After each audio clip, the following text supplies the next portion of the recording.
যশোরের মনিরামপুরে ট্রাফিক পুলিশের বিশেষ অভিযানে কাগজপত্রবিহীন ৬টি মামলা সহ ২২টি মোটরসাইকেল জব্দ করা হয়েছে।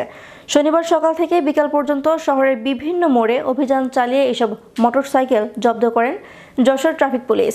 যশোর ট্রাফিক পুলিশের সার্জেন্ট রজব রহমানের নেতৃত্বে ট্রাফিক পুলিশের জাফর ইকবাল সহ কনস্টেবল আসমাউল এই অভিযানে অংশ নেয়।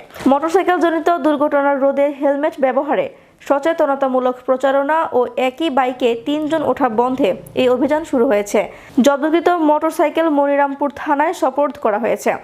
যশোর ট্রাফিক পুলিশের সার্জেন্ট রজব রহমান বলেন, আমরা একটি বিশেষ অভিযান পরিচালনা করছি আইন শৃঙ্খলা রক্ষার্থে। অনেকেই মোটরসাইকেল চালাচ্ছেন ঠিকই, কিন্তু নিজেকে সুরক্ষা দিতে হেলমেট মাথায় পরছেন না, ড্রাইভিং লাইসেন্স সহ গাড়ির বৈধ কাগজপত্র না থাকায় আমরা এই অভিযান পরিচালনা করে যাচ্ছি। অভিযান পরিচালনা করার উদ্দেশ্য হলো মানুষকে বিভিন্নভাবে সচেতন করা।